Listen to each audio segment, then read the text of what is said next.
በክርስቶስ ኢየሱስ ፍቅር ሰላም እላችኋለሁ። እንደምን ቆያችሁ? ምሕረቱንና ቸርነቱን አብዝቶ ዛሬም እንደገና እግዚአብሔር ፊት እንድንሆን የዛሬን ቀን በዕድሜያችን ጨምሮ በእንዲህ አይነት ሁኔታ እንድንሰባሰብና ጌታን አብረን እንድናመልክ መልካም ጊዜ የሰጠን ጌታ የተባረከ ይሁን። ከእግዚአብሔር ቃል አንድ ክፍል አነባለሁ። መጽሐፍ ቅዱሳችሁን ክፈቱና ሁለተኛ ነገሥት ምዕራፍ 4 ከቁጥር 1 እስከ 7 ያለውን ክፍል አብረን እናነባለን። ምዕራፍ 4 ከቁጥር 1 ጀምሮ እስከ 7 ያለውን ቃል ክፍል አነባለሁ።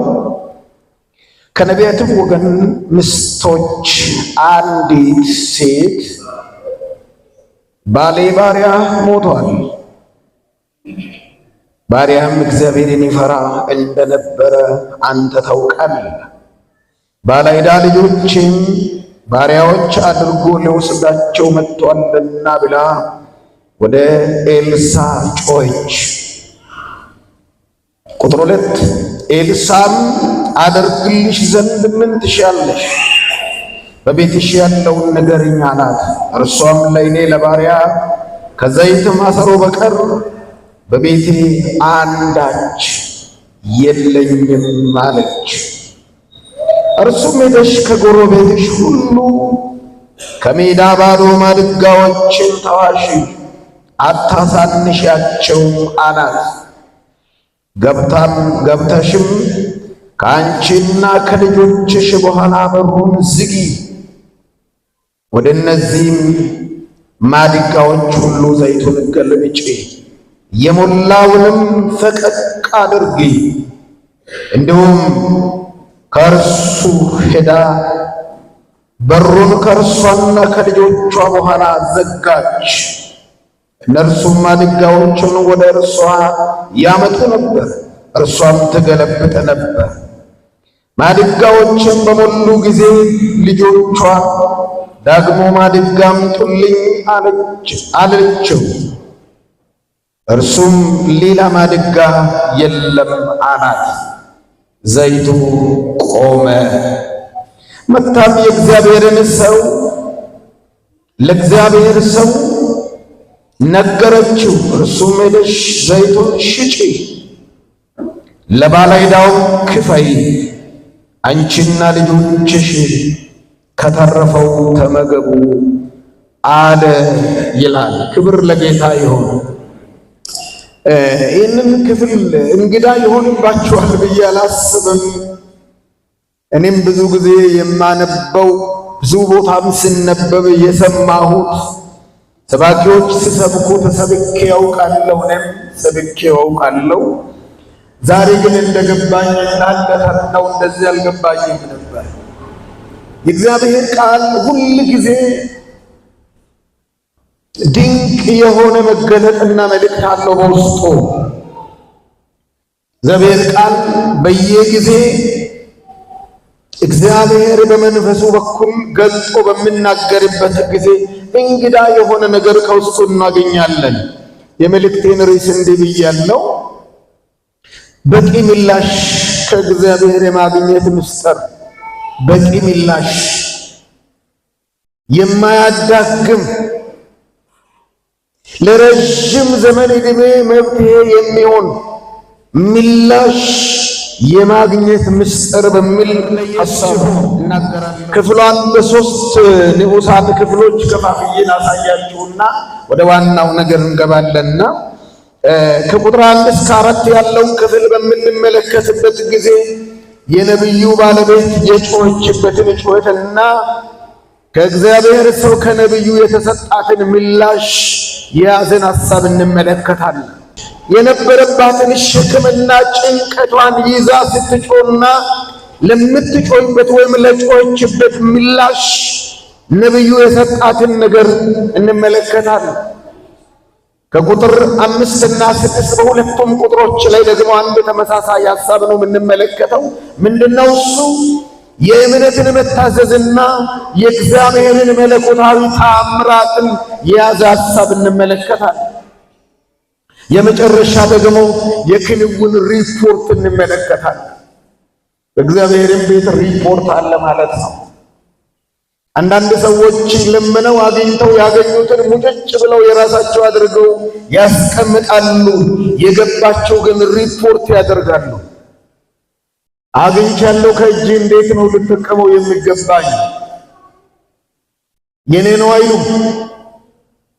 ወደ ነቢዩ ቀርባ የሆነውን ታምራት ተደርጎ የማይታወቅ ታምር እንደሆነ ሄዳ ምን አለችው?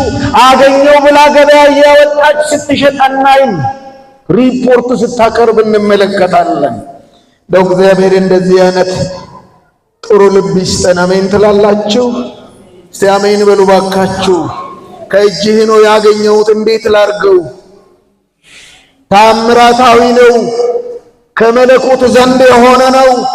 ያንተ ቸርነት ነው፣ በጎነት ነው፣ መልካምነት ነው ይሄን ያደረገው። ይሄ የትጋሜ የትግሌ ውጤት አይደለም። ምን ላርገው ማለት በጣም ትልቅ ነገር ነው። እቺ ሴትዮ የነበረባትን አንድ 3 አስቸጋሪ የህይወት ፈተናዎችን ላሳያችሁ።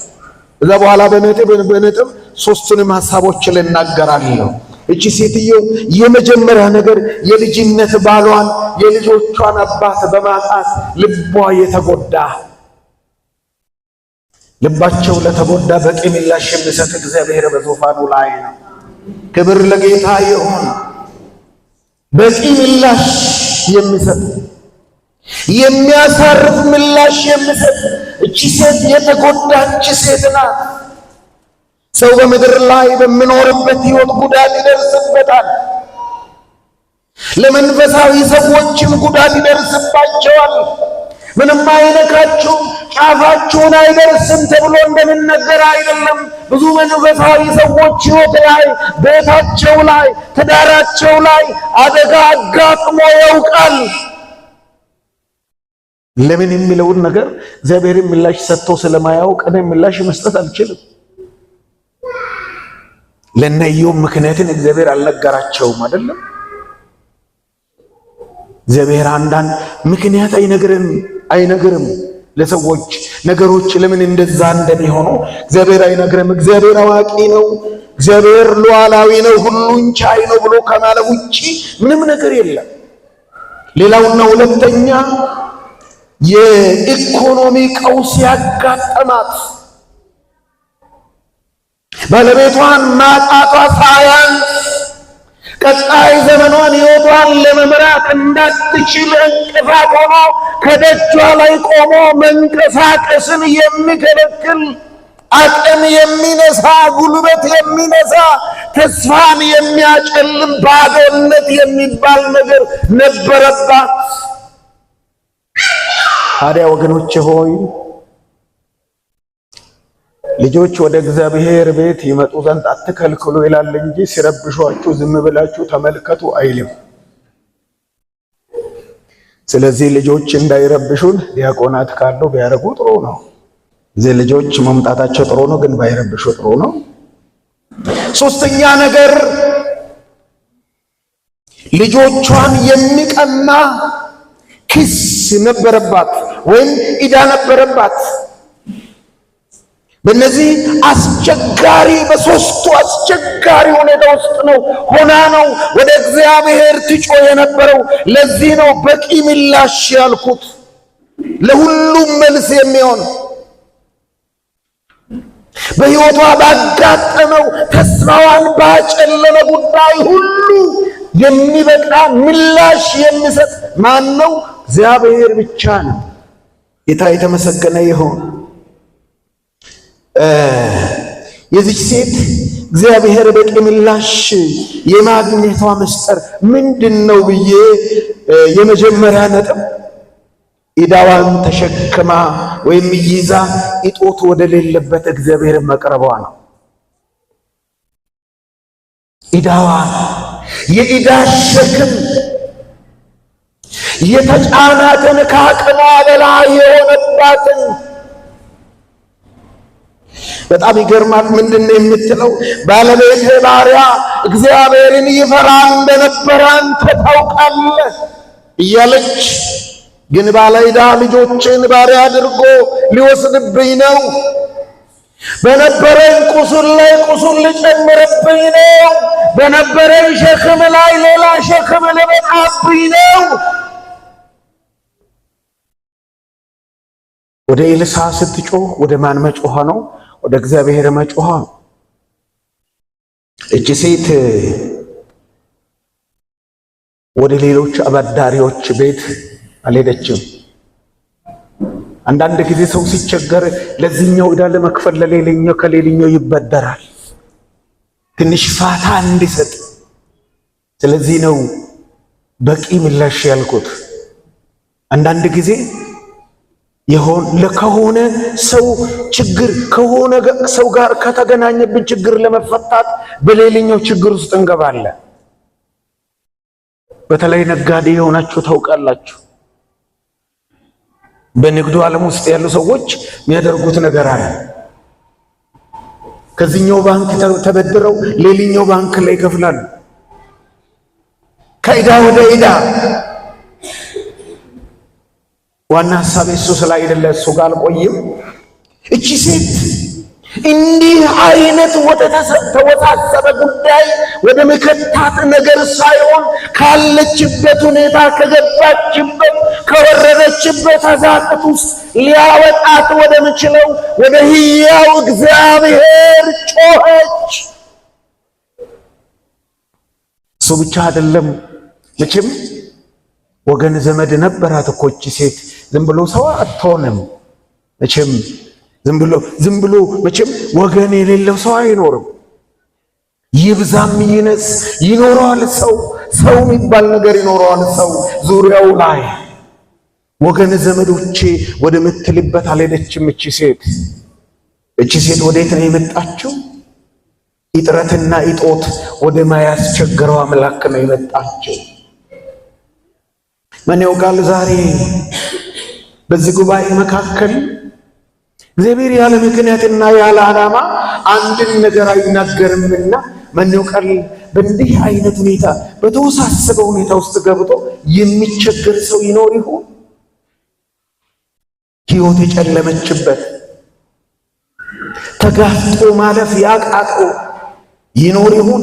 ያቃታት ሴት ይህ ትኖር ይሆን? ወደዚህ ወደ እግዚአብሔር አምላክ ልጮህ ያስፈልጋል፣ ልንጮህ ያስፈልጋል።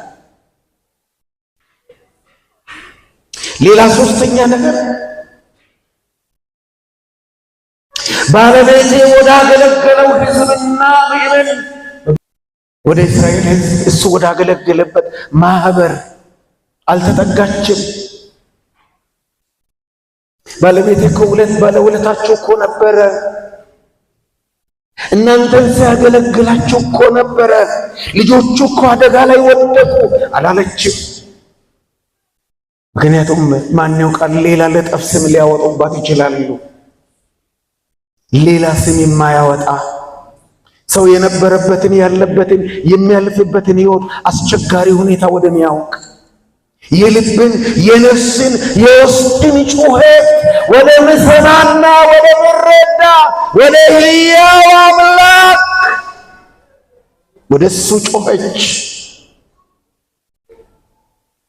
በቂ ምላሽ ሊሰጥ ወደሚችል አንዳንድ ሰዎች እንደዚህ ይላሉ እኮ ትንሽ መተንፈሻ አግኝቻለሁ ይላሉ። ትንሽ መተንፈሻ አይደለም፣ እግዚአብሔር መውጫ ነው የሰጣት። ክብር ለጌታ ይሁን። በእግዚአብሔር ቤት በእግዚአብሔር ፊት መተንፈሻ ቀዳዳ ሳይሆን መውጫ በር ነው የሚሆነው። ከወረዱበት ከወደቁበት ከጨለማ ውስጥ ማውጣት ነው የሚሆነው።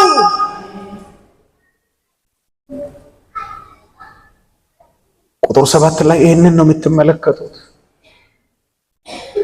ምንም በሌለበት ባዶ ቤት መጥለቅለቅ ሲሆን ሙላት ሲሆን ትመለከታላችሁ። ለሰው የማይቻል እኮ ለእግዚአብሔር ይቻላል። ክብር ለኢየሱስ ይሁን። ሁለተኛው ነገር የምንመለከተው ምንድነው? ትክክለኛ ማንነቷን ተቀብላ ነበር ይህንን ያደረገችው። አንዳንድ ጊዜ በእግዚአብሔር ፊት ጸሎታችን እንዳይሰማ እንቅፋት ከሚሆኑ ነገሮች አንዱ ትክክለኛ ማንነትን አለመቀበል ነው። ብዙ ሰዎች ማንነታቸውን አይቀበሉ፣ ያሉበትን ሁኔታ አይቀበሉ። ሰዎች ብቻ ሳይሆን ዛሬ የመድረክ አገልጋዮችም ሰዎች ትክክለኛ ማንነታቸውን እንዳይቀበሉ ያስተምራሉ። ችግር የለኝም በል፣ ነፃ ነኝ በል፣ አላለቅስም በል። እንዴት ነው ሰው እያለቀሰ አላለቅስም ልል የምችለው? እያለቀስኩ ነኝ፣ አቅቶኛል፣ ከአቅሜ በላይ ነው ማለት እንጂ ያለበት እንዴት ለቅሶ እያለ አላለቅስም ይላል ሰው? ችግር የለኝም በል፣ አልተራብኩም በል፣ አልተጨነቅኩም በል። እንዴት ሰው እየተጨነቀ አልተጨነቅኩም ይላል? እቺ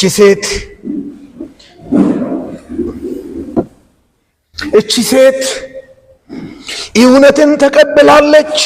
ነብዩ እንደዚህ ነበር ያላት፣ ምን አደርግልሽ ትወጂያለሽ? በቤትሽ ምንድነው ያለው? ምን አለሽ? ምንድነው ያለችው? ነብዩ ምንድነው ያለው? ምን አደርግልሽ ዘንድ ትሻለሽ? ምን እንዳደርግልሽ ትፈልጋለሽ? ግን ምን አለሽ እጅሽ ላይ? ምን አለሽ ጓዳሽ ላይ? ምን ያላት? አንዳንድ ወጣቶች 50 ብር የሌለውን ዋሌት ይሄን የሚያክል ከኋላ ኪሳቸው ላይ ሲያረጉ አብጦ ይሄን ያክላል። የለም እኮ 50 ብር የለው ባዶ። አንድ ጊዜ ሲሰብክ እንደዚህ ሲል ሰምቻለሁ። እንዲህ ሲል ሰምቻለሁ፣ ሽሮዬን በልቼ እስቲኪኔ ወሰድኩና ጠላት እንዲያር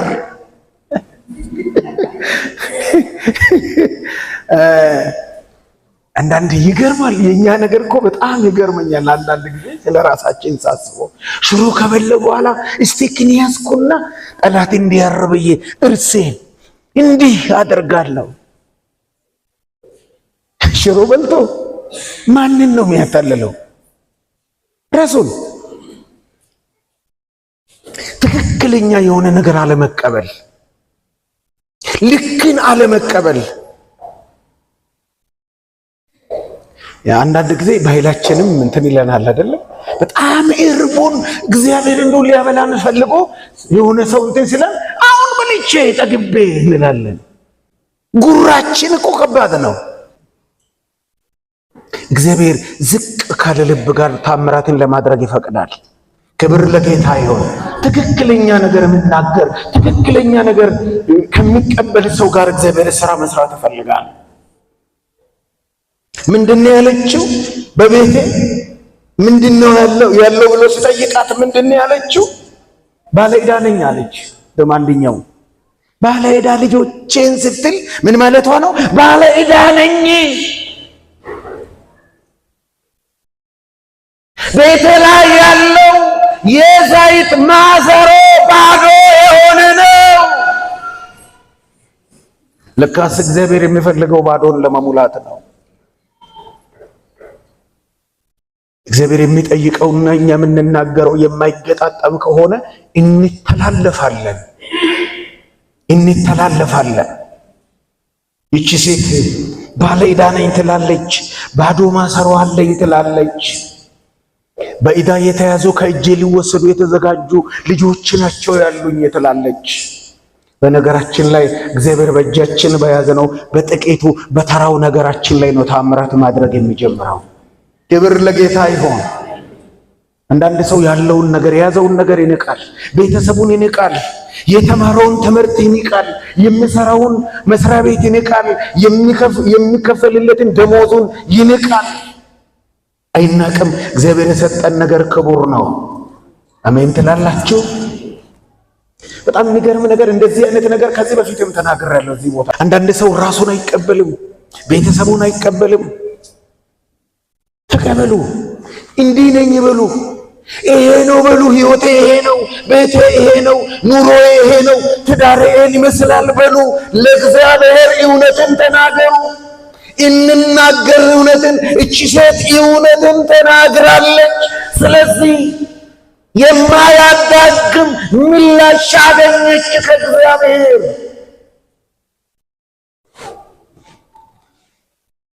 ጌታ ይርዳ፣ ጌታ ይርዳ። ባዶ ማሰሮ አለኝ ነው ያለችው። ሶስተኛ ነጥብ ልንገራችሁና ዘርዘር ወዳለው ሐሳብ ገባለሁ። በእምነት እግዚአብሔርን በመታዘዝ ተግታ የምትሰራ ሰራተኛ ነች እቺ ሴት። ሂጂና ከሰፈር ሁሉ ባዶ ማድጋ ከጎረቤትሽ ሁሉ ምን አርጊ ያለ ተዋሽ ያላት።